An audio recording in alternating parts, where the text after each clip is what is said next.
Une fille timide rend visite à un gynécologue. Étonnamment, son médecin est un jeune millionnaire. Tombé profondément amoureux d'elle.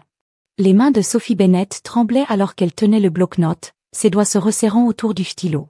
La salle d'attente de la Women's Health Clinic était immaculée et moderne, mais aucun éclairage doux ni aucune musique apaisante ne pouvait apaiser l'anxiété qui lui tordait l'estomac. Elle détestait être ici. Son cœur battait à tout rompre alors qu'elle parcourait le formulaire d'admission devant son nom, sa date de naissance, ses antécédents médicaux, des questions simples, mais son esprit lui semblait être un désordre confus. Elle essuya ses mains moites sur son jean et se força à se concentrer. Il suffit de remplir le formulaire. Sophie, ce n'est pas si difficile, mais c'était dur. Elle avait passé toute sa vie à éviter ce moment, se persuadant qu'elle n'avait pas besoin de consulter un gynécologue. Mais après des semaines d'inconfort et des recherches nocturnes sur Google qui n'ont fait qu'alimenter ses pires craintes, elle avait finalement cédé. La réceptionniste avait fortement recommandé le docteur Daniel, l'un des meilleurs de la ville. Elle n'y avait pas beaucoup pensé à l'époque. Pour elle, un médecin n'était qu'un médecin, vieux, sérieux, professionnel. Mais rien n'aurait pu la préparer à ce qui s'est passé ensuite. Une infirmière entra dans la salle d'attente avec un dossier. Sophie Bennett, pas Sophie, a failli sursauter. Elle déglutit difficilement, agrippant son corps comme s'il s'agissait d'une bouée de sauvetage, avec des jambes bancales. Elle se leva et suivit l'infirmière dans un couloir. Son estomac se retournait alors qu'elle passait devant des salles d'examen fermées, l'odeur d'antiseptique emplissant l'air. « Vous pouvez vous asseoir », dit l'infirmière avec un sourire poli, désignant une chaise à l'intérieur du cabinet du médecin. « Le docteur arrivera sous peu. » Sophie hocha la tête, mais elle pouvait à peine respirer. Elle s'assit avec raideur, le dos droit comme une règle, les mains jointes sur ses genoux. La pièce était soignée, des certificats encadrés bordaient les murs, un bureau slick se trouvait dans le coin et à côté. La chaise d'examen semblait sortir d'un film d'horreur. Elle essaya de ne pas le regarder. Ses doigts se tordirent anxieusement alors qu'elle répétait ce qu'elle dirait. « Sois calme, sois normal, surmonte ça. » Et c'est à ce moment-là que Sophie a oublié comment respirer. Tout ensemble. L'homme qui entra n'était pas le genre de médecin qu'elle s'était imaginé. Le docteur Daniel était magnifique, grand, aux larges épaules et d'une beauté naturelle. Ses cheveux noirs étaient légèrement ébouriffés, sa mâchoire était suffisamment pointue pour couper du verre et ses yeux d'un bleu profond exprimaient une confiance facile. Il n'était pas censé ressembler à ça. La bouche de Sophie est devenue sèche, Miss Bennett. Sa voix était douce, calme, complètement professionnelle. Il lui fit un sourire rassurant en fermant la porte derrière lui. Sophie essaya de répondre, mais rien ne sortit. Elle était trop occupée à paniquer. Il était jeune, il était séduisant, il allait l'examiner. Oh non. Daniel s'assit en face d'elle et feuilleta son dossier. Je vois que c'est votre première visite chez un gynécologue. Sophie hocha la tête. Si vite, elle aurait pu s'infliger whiplash. Le sourire de Daniel resta doux. Je sais que cela peut être angoissant, mais je vous promets que nous avancerons à votre rythme. Rien ne se passe si vous n'êtes pas à l'aise. Elle hocha de nouveau la tête, les joues brûlantes. Daniel remarqua la façon dont elle se tendait, la façon dont elle évitait le contact visuel, la façon dont elle avait l'air de vouloir disparaître dans le fauteuil. Elle était différente de la plupart des patients qu'il voyait, timide, fragile d'une manière qui faisait remuer quelque chose en lui. Il se pencha légèrement en avant, le ton plus doux. « Comment te sens-tu » Sophie serra les mains. « Très bien, elle a menti. » Daniel rit doucement et chaleureusement. « Vous n'avez pas besoin d'être nerveux. Je promets que je ne suis pas si effrayant. » Sophie a supplié de ne pas être d'accord. Il était terrifiant, non pas à cause de qui il était, mais à cause de ce qu'il lui faisait ressentir. Elle n'avait jamais réagi de la sorte auparavant. Son cœur battait à tout rompre, ses paumes étaient en sueur, son corps était hyper conscient de chacun de ses mouvements. Et le pire, remarqua Daniel. Daniel remarqua son langage corporel, la façon dont elle évitait son regard, la rougeur rose de ses joues. Elle était adorable. Daniel avait rencontré des milliers de patients, confiants, nerveux, certains flirtant même sans vergogne. Mais Sophie était différente. Sa vulnérabilité lui donnait envie de faire attention avec elle. Il n'avait jamais été du genre à mélanger émotion et travail, mais quelque chose dans la façon dont elle le regardait, les yeux écarquillés et hésitants, lui donnait envie de la protéger, et c'était une pensée dangereuse. Il s'éclaircit la gorge, mettant ses sentiments de côté. « Concentre-toi, Daniel, tu es son médecin, pas un type dans un bar. »« Avant we begin », dit-il en gardant une voix légère. « As-tu des questions pour moi ?» Sophie hésita. Elle avait 1 million de questions, mais chacune d'entre elles mourait dans sa gorge. Alors elle secoua simplement la tête.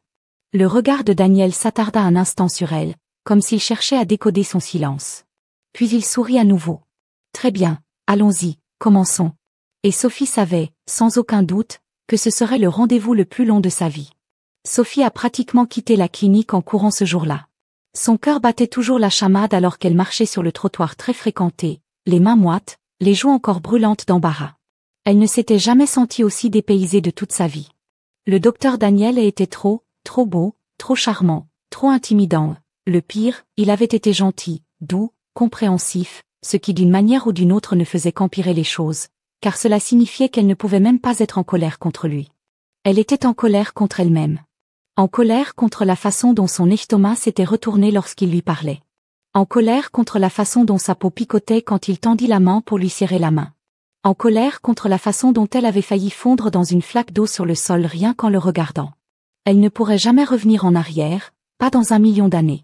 Mais le destin, comme toujours, avait d'autres projets pour les 2 semaines suivantes. Sophie a ignoré tous les appels de la clinique. Sa prescription devait être ajustée, s'en fichait, elle devait planifier un suivi, cela ne se produisait pas. Mais ensuite ses symptômes ont commencé à s'aggraver et aucun effort pour éviter le problème n'allait le faire disparaître. C'est ainsi qu'elle se retrouva dans cette même salle d'attente, agrippant les accoudoirs de la chaise comme s'il s'agissait d'une bouée de sauvetage. Cette fois, elle priait silencieusement pour qu'elle trouve peut-être un autre médecin, quelqu'un de plus âgé, quelqu'un d'ennuyeux, quelqu'un qui ne mettrait pas tout son cerveau en court-circuit. Mais bien sûr, la vie l'a détecté parce qu'au moment où l'infirmière l'a appelé et l'a ramené au bureau.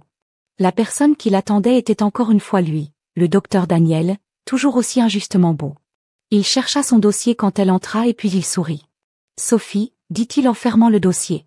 Je commençais à penser que tu m'évitais. » Son souffle se coupa.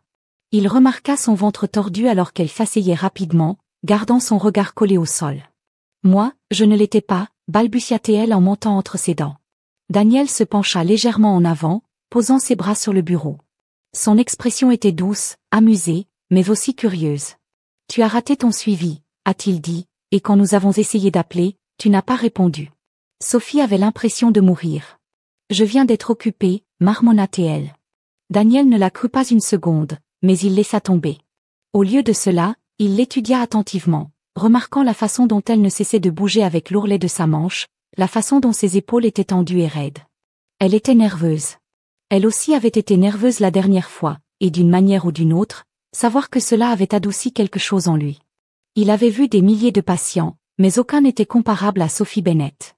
Il y avait quelque chose en elle, quelque chose de délicat, quelque chose qui lui donnait envie d'être prudent, de bouger lentement, de s'assurer qu'elle se sentait en sécurité, et c'était un sentiment étrange, un sentiment auquel il ne s'était pas attendu.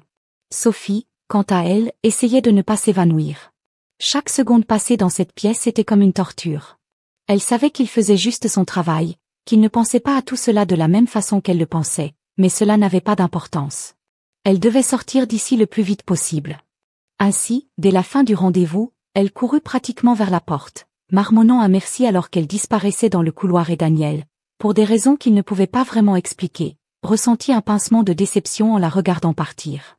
Il ne s'attendait pas à la revoir si tôt, ni en dehors de la clinique, ni dans un cadre complètement différent. Mais quelques jours plus tard, alors qu'il entrait dans son café préféré pour prendre un café avant de se rendre au travail, ses yeux se posèrent sur une silhouette familière assise près de la fenêtre, recroquevillée avec un livre, Sophie. Elle ne l'avait pas encore vue. Elle était concentrée sur le roman devant elle, replaçant de temps en temps une mèche de cheveux derrière son oreille, se mordant la lèvre en signe de concentration. Elle avait l'air paisible ici, différente, pas une boule de nerfs. Elle avait été dans son bureau et pour une raison quelconque, cela fit hésiter Daniel, car soudain, elle n'était plus seulement une patiente. C'était quelqu'un qu'il voulait connaître, pas seulement dans un contexte médical, pas seulement en tant que nom dans un dossier, mais en tant que personne, en tant que Sophie. Il prit une profonde inspiration et s'approcha. « J'ai envie de vous voir ici, » dit-il en s'appuyant légèrement contre la table. Sophie se figea à mi-gorgée, ses yeux s'écarquillant alors qu'elle levait les yeux pendant un moment. Elle le regardait simplement comme si son cerveau était encore en train de traiter ce qui se passait. Puis elle s'est étouffée avec son café. Daniel essaya de ne pas rire. Sophie voulait mourir car pour la 2e fois consécutive, le docteur Daniel l'avait complètement prise au dépourvu. Sophie serra fermement sa tasse de café, son cœur encore battant à cause de la surprise de voir le docteur Daniel à l'extérieur de sa clinique. Elle s'était à peine remise de son embarras et maintenant il était là, debout devant elle, incroyablement calme, ses yeux bleus perçants brillant d'amusement. « Je salue », balbutia-t-elle en s'essuyant la bouche du revers de la main. Daniel rit, se glissant sur le siège en face d'elle sans attendre d'invitation. « Je ne savais pas que tu étais venu ici », dit-il en jetant un coup d'œil autour du café. « C'est mon endroit habituel. » Sophie déglutit difficilement, essayant de ne pas paniquer. Ce n'était pas là qu'elle s'attendait à le revoir en dehors d'un cadre médical, juste assis avec désinvolture en face d'elle, comme si c'était normal. « J'aime le calme. » marmonna-t-elle, espérant qu'il ne le remarquerait pas, à quel point elle était nerveuse. Daniel m'a souri aussi et juste comme ça, un silence facile s'est installé entre eux. Pour la première fois, Sophie s'autorisa à le regarder vraiment. Il portait une chemise habillée sur mesure. Les manches retroussées jusqu'au coude, révélant des avant-bras puissants. Sa montre avait l'air chère. Toute sa présence polie sans effort, respirant la richesse et la confiance. Il ressemblait à quelqu'un qui appartenait à un monde complètement différent du sien. Et pourtant il était là, assis en face d'elle, la regardant comme si elle était la chose la plus intéressante de la pièce. Cette pensée la terrifiait. Quelques jours plus tard, le monde de Sophie a encore changé. Elle parcourait distraitement son téléphone lorsqu'elle est tombée sur un article et son estomac s'est noué. Le docteur Daniel, le médecin millionnaire derrière S Medical Group. Elle se figea, le cœur battant. Elle a cliqué sur l'article, ses yeux s'écarquillant à chaque mot. Daniel n'était pas seulement un médecin. Il était le médecin, un nom de premier plan en gynécologie, un pionnier de la santé des femmes, avec plusieurs hôpitaux sous son nom, y compris la même clinique qu'elle avait visitée. Et en plus de ça, il était extrêmement riche. Sophie pouvait à peine respirer. Ce n'était pas seulement qu'il avait réussi, c'était le fait qu'elle avait été si naïve qu'elle s'était laissé croire ne serait-ce qu'une seconde qu'il était juste une personne normale. Mais maintenant, la vérité la regardait toujours en face. Daniel n'était pas qu'un charmant docteur. Il était intouchable. Et elle n'était que Sophie Bennett, une fille ordinaire avec une vie ordinaire, luttant pour payer son loyer, essayant de comprendre les choses un jour à la fois. Ils n'étaient pas égaux, ils n'étaient même pas proches, et plus tôt elle l'accepterait, mieux ce serait. Daniel a immédiatement commencé à remarquer le changement. Sophie l'évitait. Au début, il pensait qu'il l'imaginait. Mais ensuite elle a commencé à ignorer ses SMS, à arrêter de venir au café, à arrêter de se présenter au rendez-vous de suivi, et soudain il a réalisé qu'il risquait de la perdre avant même d'avoir eu la chance de comprendre ce que c'était. C'était inacceptable. Alors un soir il la trouva. Sophie venait de terminer son service à la librairie où elle travaillait. Son sac en bandoulière alors qu'elle marchait sur le trottoir. Et puis il était là, appuyé contre son élégante voiture noire, les bras croisés, les yeux fixés sur elle. Le cœur de Sophie fit un bond dans sa gorge. Daniel, elle a coqué. Son regard ne vacilla jamais. « Est-ce que tu m'évites ?» Sa voix était calme, mais il y avait quelque chose en dessous, quelque chose qu'elle n'avait jamais entendu auparavant. Sophie détourna le regard. « Non, j'ai juste été occupée. » Daniel expira.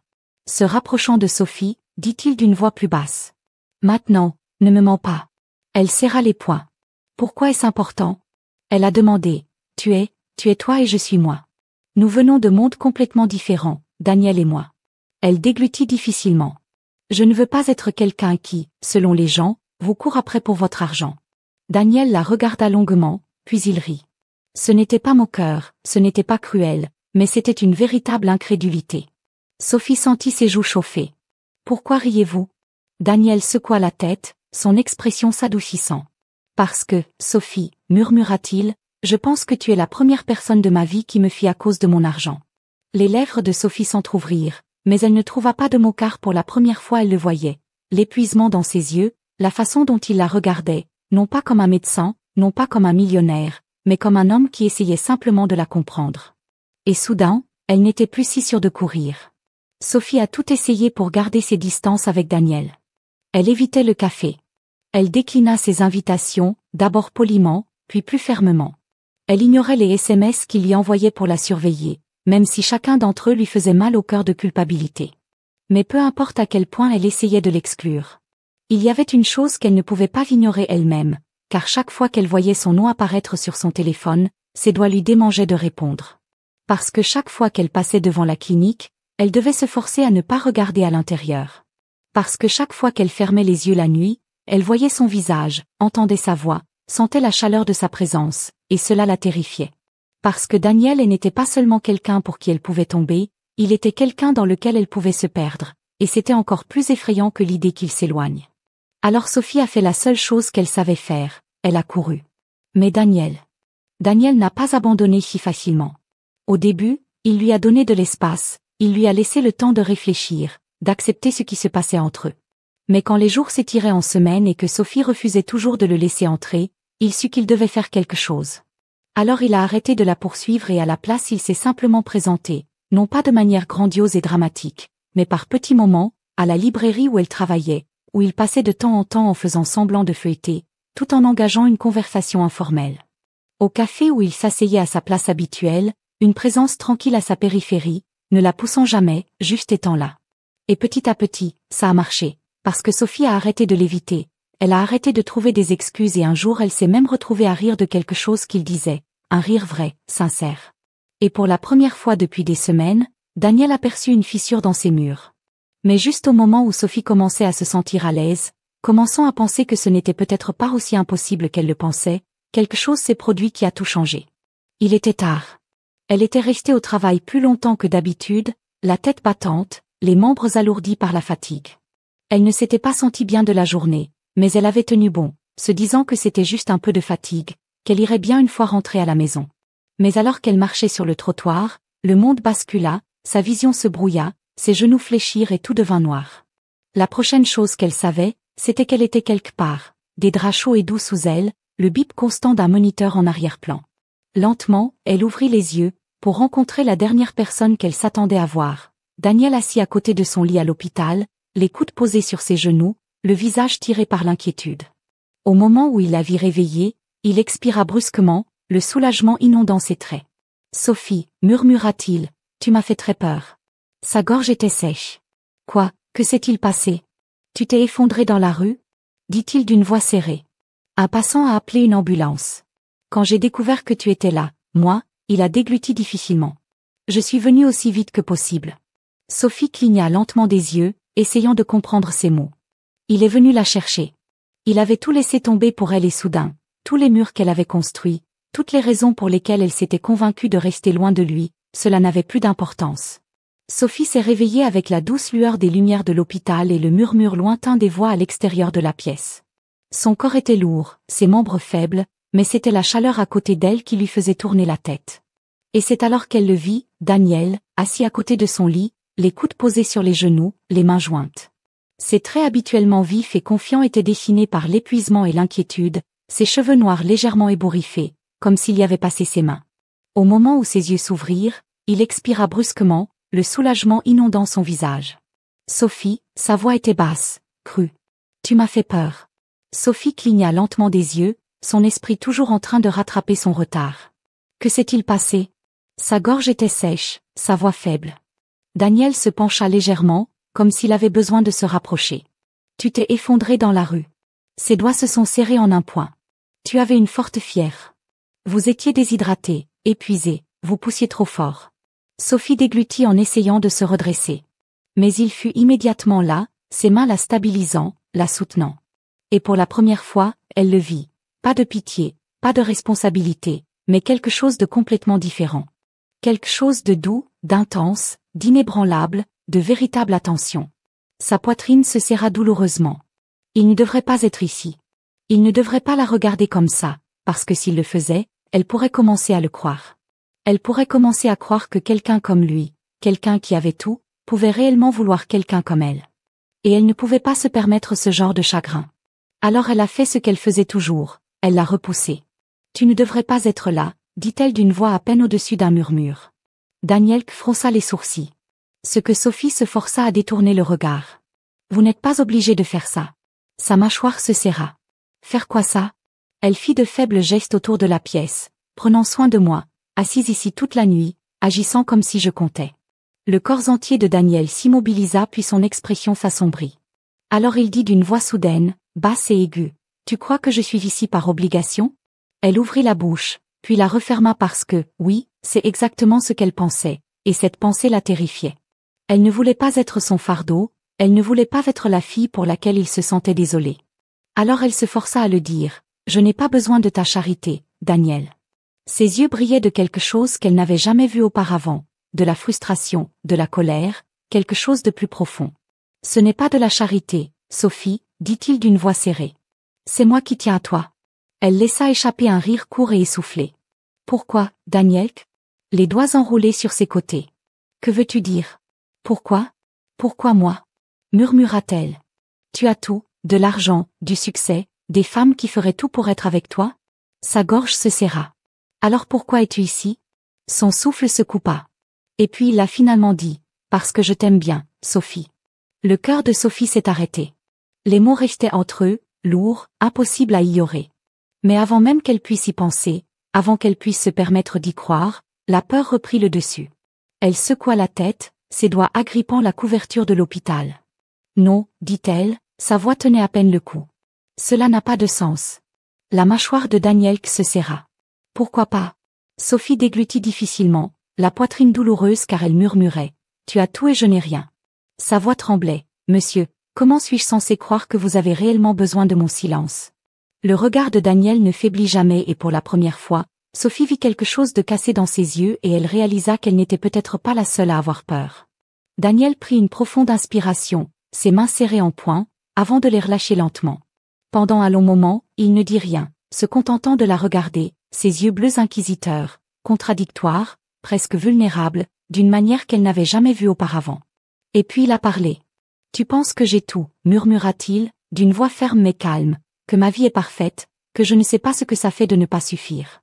Sophie fronça les sourcils, la gorge serrée, n'est-ce pas, Daniel? Laissa échapper un bref souffle, un rire amer lui échappant. Il secoua la tête. Non, Sophie, ce n'est pas le cas. Elle le regarda, surprise par la dureté de son ton. Elle avait toujours vu Daniel comme quelqu'un d'intouchable, de prospère, de riche, de confiant, mais maintenant, pour la première fois, elle voyait quelque chose d'autre, quelque chose de brisé, quelque chose de réel. Je n'ai pas toujours été comme ça.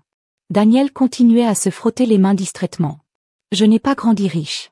Mes parents ont travaillé dur, mais nous avons eu du mal. J'ai fait mes études de médecine avec des bourses et des emplois à temps partiel. Sophie retint son souffle, le regardant parler, non pas avec sa confiance habituelle, mais avec une honnêteté tranquille qui lui faisait mal au cœur. Quand je suis finalement devenue médecin, quand j'ai commencé à gagner vraiment de l'argent, je pensais y être parvenue. J'ai pensé, ça y est, j'ai tout fait correctement. Sa voix baissa puis rencontra quelqu'un. L'estomac de Sophie s'est tordu. Elle était belle, intelligente, tout ce que je pensais vouloir, et elle a dit qu'elle m'aimait. La mâchoire de Daniel se serra. Je l'ai cru. Sophie savait déjà où cela allait et pourtant elle ne pouvait s'empêcher de murmurer. Ce qui s'est passé? Daniel laisse échapper une lente inspiration. Elle ne m'aimait pas, dit-il d'une voix douce mais tranchante.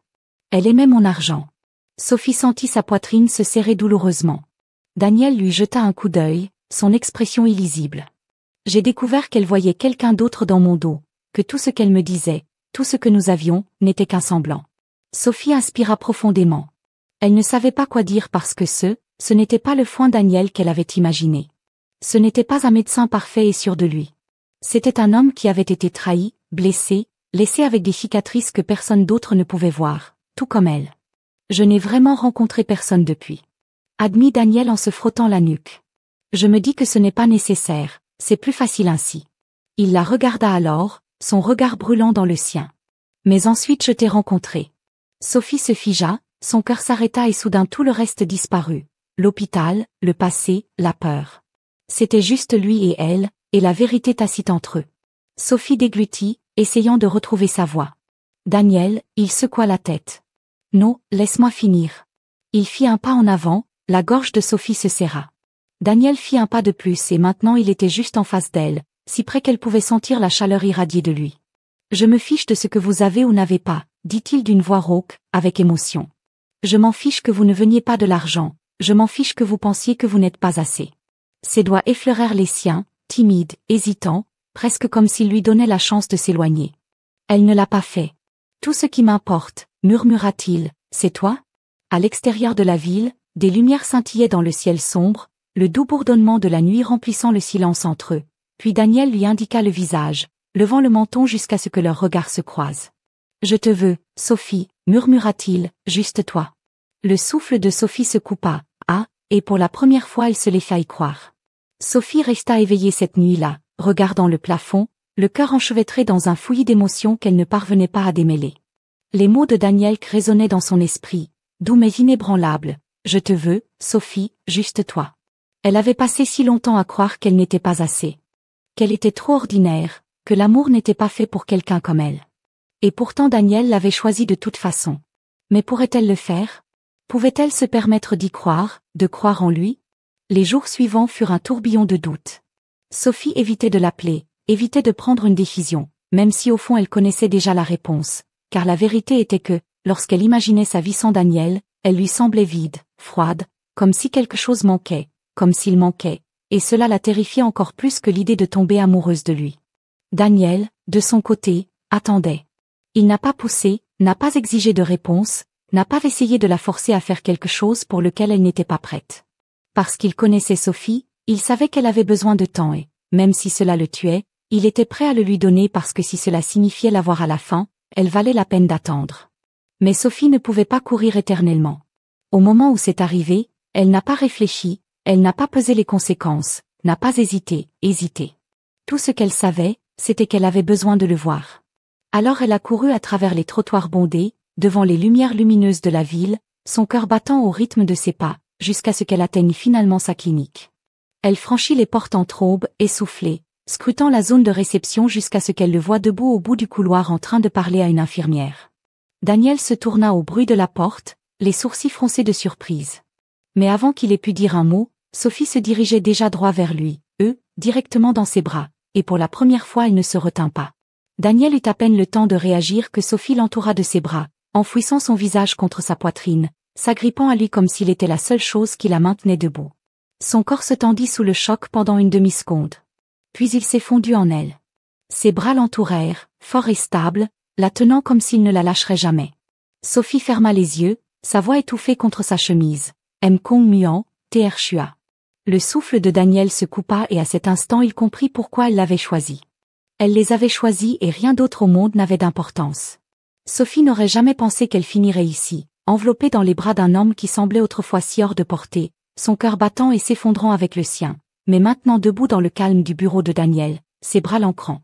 Elle savait que ce n'était pas un rêve. C'était réel et pour la première fois de sa vie, elle n'en avait pas peur. Les jours se sont transformés en semaines. Les semaines se sont transformées en mois et, d'une manière ou d'une autre, Daniel est devenu son refuge. Elle avait encore des doutes, avait encore des moments où la voix au fond de sa tête lui murmurait qu'elle n'était pas assez. Mais chaque fois que cette peur s'insinuait, Daniel était là, lui rappelant d'une manière calme et ferme qu'elle l'était, qu'elle l'avait toujours été. 1 an plus tard, Daniel la ramena au même café où tout a commencé. Sophie n'y prêta pas beaucoup d'attention au début, jusqu'à ce qu'elle remarque à quel point il jouait nerveusement avec sa tasse de café. Pas avant qu'il ne lui attrape la main, son pouce traçant de l'encercle sur sa peau. Pas jusqu'à ce qu'il se mette à genoux au milieu du café, avec une petite boîte en velours à la main et de l'amour pur dans les yeux. Sophie haleta, son cœur se logeant dans sa gorge. Daniel lui sourit, d'une voix douce mais pleine de certitude. « Sophie Bennett, veux-tu m'épouser ?» Les larmes lui brouillaient la vision. Il y a 1 an, elle aurait couru, mais maintenant.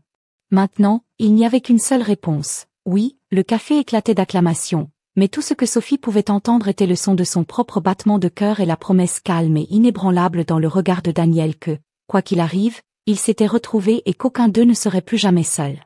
Et c'est ainsi que l'histoire de Sophie et Daniel a bouclé la boucle, d'une rencontre inattendue dans un cabinet de médecin à un amour qu'aucun d'eux n'a jamais vu venir. Elle pensait autrefois qu'elle n'était pas assez. Il pensait autrefois qu'il n'ouvrirait plus jamais son cœur. Mais l'amour les a quand même trouvés, non pas dans de grands gestes ou dans des moments parfaits, mais dans la présence calme et constante de quelqu'un qui a refusé de s'éloigner. Car, en fin de compte, l'amour n'est pas une question de perfection, il s'agit de se choisir encore et encore. Cette histoire vous a-t-elle touché le cœur? Si vous aimez le voyage de Sophie et Daniel, n'oubliez pas d'aimer, de commenter et de vous abonner aux histoires émouvantes de l'âme. Nous vous apportons des histoires émouvantes et sincères qui resteront avec vous longtemps après le dernier mot. Appuyez sur ce bouton d'abonnement et activez les notifications pour ne jamais manquer une histoire qui vous émeut. Jusqu'à la prochaine fois, continuez à croire en l'amour, aux secondes chances et à la magie de l'inattendu. À bientôt dans la prochaine histoire.